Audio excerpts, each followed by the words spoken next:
Morning பிரேக்ஃபாஸ்ட்டுக்கு bread peanut butter கூடுதலாக ஒரு அவகேடோ ஷேக் ஜூஸ் குடிக்கிறதுக்காக பால்கனி வந்தேன். பட் இன்னும் சன்ரைஸே ஆகல. வின்டர் ஷூ வின்டர் சாக்ஸ் எல்லாமே போட்டுட்டு ட்ரிப்புக்கு கிளம்பியாச்சு. Hi guys, welcome to episode 51. Guys, இன்னைக்கு நான் வந்து பொர்ஜோமி பக்ரோனிக்கு ட்ரிப் போறேன். ஸோ வீட்ல இருந்து போகும்போது ஸ்நாக்ஸ் எல்லாமே எடுத்துட்டு சாமி கும்பிட்டு பலமா கிளம்பியாச்சு. கைஸ், ட்ரிப் ஆர்கனைஸ் பண்ணி கூட்டு போறவங்க மார்னிங் 7 o'clock போல மெட்ரோ வர சொல்லிட்டாங்க. பட் நாங்க வீட்ல இருந்து கிளம்புறதுக்கே மணி 7 ஆயிடுச்சு. கண்டிப்பா லேட் ஆயிடும்னு எங்க எல்லாருக்குமே தெரியும். அதனால நேற்று நைட்டே ஸ்நாக்ஸ் எல்லாம் வாங்கிட்டோம். இங்க இருந்து போகும்போது ட்ரிப்ல போய் என்னெல்லாம் பண்ண போறோம்னு சொல்லி பிளான் பண்ணிட்டு நேரா மெட்ரோ ஸ்டேஷன் வந்தாச்சு. கைஸ், இந்த பஸ்ல தான் நாங்க ட்ரிப் போக போறோம். நாங்க மொத்தம் 8 பேர் போறோம். இங்க இருந்து போகும்போது யார் 2 பேர் சொல்லி முடிவு பண்ணிட்டு இங்க இருந்து பஸ் ஏறிட்டோம். இன்னைக்கு நம்மளோட பேர் வந்து பரத் தான். கைஸ், ரொம்ப வருஷம் கழிச்சு இன்னைக்கு தான் நான் WC விட்டு வெளியே போறேன். கடைசியா 2023 ட்ரிப் போனது. அதுக்கப்புறமா இப்பதான் ட்ரிப் போறேன். நாங்க போற வழியில எல்லாமே இப்படிதான் கைஸ் ஸ்னோவா இருந்துச்சு. கைஸ், எல்லாரும் வரதுக்கு லேட் ஆயிடுச்சு. அதனால பஸ்ஸும் கொஞ்சம் லேட்டா தான் எடுத்தாங்க. ஸோ ஃபர்ஸ்ட் ஸ்டாப்பே வந்து லஞ்சுக்காக நிப்பாட்டிட்டாங்க. நம்ம போற ட்ரிப்ல லஞ்ச் வந்து காம்ப்ளிமெண்டரி கைஸ். பட் ஃபுட் வந்து ஒரு 5க்கு 2 கொடுக்கலாம். சுமாரா தான் இருந்தது. சாப்பிட்டு பஸ் எல்லாம் தூங்கிட்டோம். தூங்கி எந்திரிச்சோடனே ஃபர்ஸ்ட் ஸ்டாப் பொர்ஜோமி. பொர்ஜோமில வந்து 2 ஸ்பாட் கைஸ். ஒன்னு வந்து பார்க், இன்னொன்று வந்து வாட்டர் ஸ்ப்ரிங்ஸ். இதெல்லாம் பார்த்துட்டு இருக்கும்போது ஒரு ஆன்டி வந்து அவங்க குழந்தைய அழகா ஸ்னோல ஸ்லைட் பண்ணி கூட்டிட்டு போயிருந்தாங்க. அப்புறமா நாங்களும் ஸ்னோ எடுத்து ஒருத்தங்க மேல ஒருத்தங்க அடிச்சு விளையாண்டுட்டு இருந்தோம். இங்க ஆல்மோஸ்ட் 2 hours கிட்ட பஸ் வந்து ஸ்டாப் பண்ணாங்க. இந்த பிளேஸுக்கு ஒரு 5க்கு 3 கொடுக்கலாம் கைஸ். ஸ்னோல ஃபுட்பால் விளையாண்டுட்டு அங்க இருந்து அடுத்த ஸ்டாப் கிளம்பிட்டோம். இப்போ நேரா பஸ் வந்து பக்ரோனி போகுது.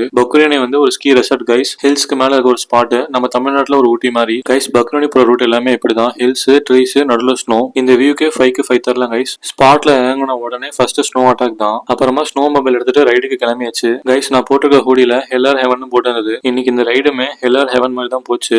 பத்திரமா கூட்டிட்டு போறேன்டா, ஏறு. சரி வர்றேன். ஆனா உன் ரூட்ல நான் வர மாட்டேன். ஏன் ரூட்ல நீ ஓட்டிட்டு போகணும். ஓகே. நம்ம பரத்திட்ட வண்டியை பொறுமையா தானே ஓட்டுவேன்னு சொல்லி ஏமாத்தி வண்டியில ஏறிட்டு வண்டியில ஃபுல் ஸ்பீடா ஓட்டிட்டு போயிட்டு இருந்தேன் கைஸ். அட்ரினலின் லெவல்ல எங்கேயோ போயிடுச்சு கைஸ். பக்ரோனி போறவங்க கண்டிப்பா இந்த ரைடு போங்க கைஸ். 10க்கு 10 தரலாம். அடுத்தது ஸ்கீயிங் பண்றதுக்காக ஸ்கீயிங் ஷூஸ் எல்லாம் வாங்கிட்டு நேரா ஸ்கீயிங் ரெசார்ட் கிளம்பிட்டோம் கைஸ். எங்க யாருக்குமே அவ்வளோக்கா பண்ண தெரியாது கைஸ். இதுதான் ஃபர்ஸ்ட் டைம். ஒரு எக்ஸ்பீரியன்ஸ்க்காக வாங்கி போனோம். பட் இங்கேயும் எங்க எல்லாருக்குமே செம்ம என்ஜாய்மெண்டா இருந்துச்சு கைஸ். ஒரு 1 ஹவருக்கு எல்லாருமே குழந்தைய மழை விளையாண்டுட்டு வந்தோம். இதுதான் கைஸ் நம்ம ஸ்கீயிங் ரெசார்ட்ல இருந்து டாப் வியூ. எல்லா ரைடும் நல்லபடியா முடிச்சுட்டு வாங்கிட்டு வந்த ஸ்நாக்ஸ் எல்லாமே காலி பண்ணிட்டு அங்க இருந்து ஒரு 6 மணி போல வீட்டுக்கு கிளம்பிட்டோம் கைஸ். 10 மணி போல வீட்டுக்கு வந்துட்டு ஷவர்மா வாங்கிட்டு எனக்கு டேவை முடிச்சாச்சு கைஸ். நாளைக்கு பார்ப்போம். பாய்.